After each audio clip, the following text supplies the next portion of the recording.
Today, I would like to focus on the stories of 3 missing Indigenous women who resided in the southwestern United States, Arizona and New Mexico specifically.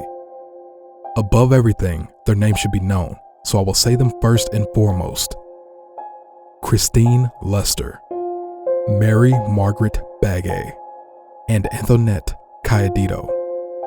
Between each story, I will list a few statistics of the injustices that Indigenous women face in their lifetime.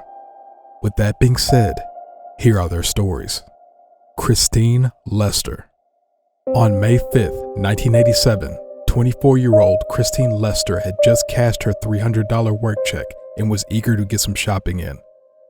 She was living in Indian Wells, Arizona, located near the Petrified Forest, but she was wanting to shop at the Flagstaff Mall, which was about an hour and 45 minutes west of her home. At around 6 a.m., Christine told her grandmother that she would be meeting a friend at Flagstaff Mall and that she would be back later that evening. Her uncle was willing to give her a ride part of the way to Flagstaff and had dropped her off on the Arizona 77 highway, where she would then proceed to hitchhike the rest of the way. When Christine never returned home, her grandmother was alarmed. She had phoned the friend that Christine said she was planning to meet that day, but the woman on the other line was confused. She had no plans to meet Christine that day. In fact, she had never spoken to Christine before at all. Christine was never seen again. She is described as being a quiet woman, deeply religious, and her family doesn't believe that she would run away from her home and community. She didn't often leave her home, preferring to stay indoors. At the time of her disappearance, Christine was described as between 5'3" and 5'4" inches tall, weighing 120 pounds, with brown eyes and brown hair. She was wearing a silver bracelet with turquoise inlay engraved with her name. She had epilepsy and would have needed the medication she used to treat it, but she left it at home.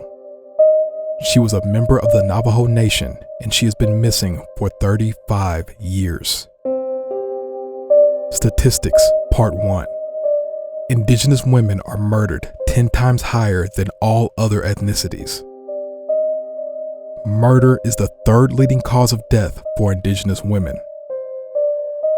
More than 4 out of 5 Indigenous women have experienced violence at 84.3%. Mary Margaret Begay. Mary Begay was a 20-year-old woman living in Loop, Arizona in 1957. On August 8th, she left her home to head to her job at Bright Angel Lodge at the Grand Canyon. After her shift, she was spending time at the employee housing with her co-workers, where they decided they wanted to go get drinks at the Grand Canyon Inn. According to one of her friends, either before or after the drinks, she witnessed Mary get into a vehicle with 3 men, only described as hoopy men. She was never seen or heard from again. After a few days of Mary missing work, her employers decided to terminate her and box up her belongings. Her family only realized that she had gone missing after making a trip to the Grand Canyon to visit her. Despite reporting her disappearance to the Navajo Nation, it took an additional year for the Coconino County Sheriff's Office to learn of her. In October of 1958, a skeleton was discovered near the Grand Canyon, and this was when Mary's disappearance became known to the sheriff's office. Officers believed that the bones may belong to the missing 20-year-old, as the clothes she was last reportedly seen in, a white blouse and pedal pusher pants, was discovered with the body. It turns out that the bones belonged to a younger woman, around the age of 14. These sets of remains turned out to be who we now know of as Little Miss X. Little Miss X has also never been identified, and she has been buried, exhumed, and reburied in an unknown plot at Citizen Cemetery in Flagstaff. If Little Miss X's body was ever able to be located in the cemetery, they may be able to gather DNA to test against Mary's family's DNA and either confirm or deny if Little Miss X could be Mary Margaret Begay. Despite losing the remains of Little Miss X, authorities say that it is possible that there is still DNA left on the necklace that had been found on the remains. Statistics, Part 2.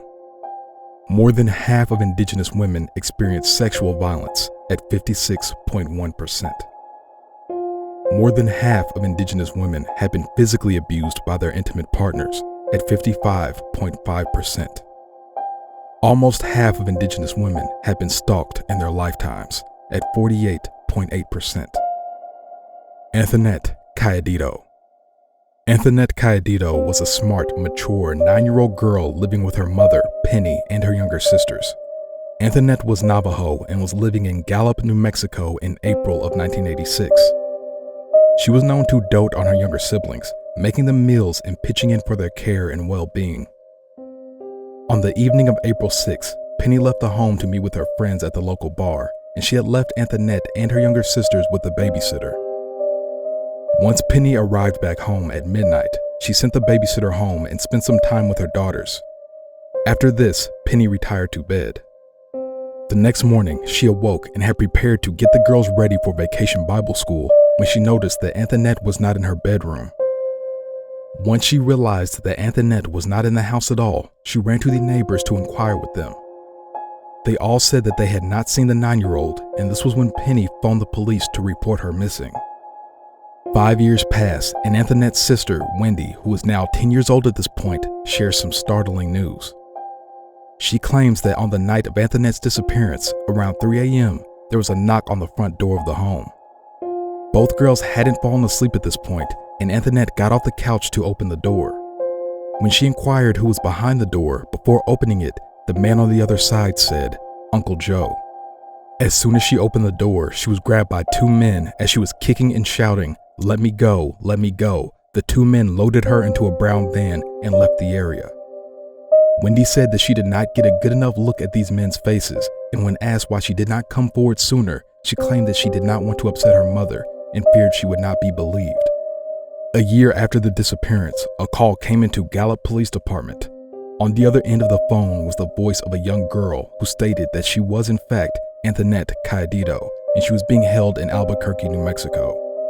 Before the dispatcher could get any more information from the girl, she heard an angry male voice shout, "Who said you can use the phone?" before hanging up. When the call was played for Penny, she claims that the voice was indeed her daughter's, but she did not recognize the male voice on the line. 4 years would pass, and in 1991, another alleged possible sighting of Anthonette would be reported. In Carson City, Nevada, a waitress had encountered an unkept couple along with a teenage girl that had matched Anthonette's description. The girl was continuously knocking her silverware off the table and waited for the waitress to pick it up for her. Every time that the waitress would hand the utensils back to the girl would grab and squeeze her hand. Once the couple and teenager left, the waitress went to clear the table, where she found a note underneath the teenage girl's plate. It had 2 messages: "Help me," and "Call the police." Anthonette Cayedito has never been seen or heard from again. Statistics, Part 3. Indigenous women are 1.7 times more likely than Anglo-American women to experience violence. Indigenous women are 2 times more likely to be raped than Anglo-American white women.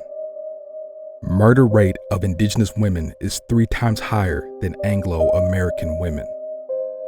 In closing, all 3 women have never been heard from again, and all the leads have since run dry. Sadly, their stories are just 3 of many missing and murdered Indigenous women who have befallen the same fate. Thank you for listening, acknowledging, and taking a moment to honor these women's stories and their lives that have been lost. Despite the passage of time, I hope that their families get the closure and justice that they deserve for their lost loved ones.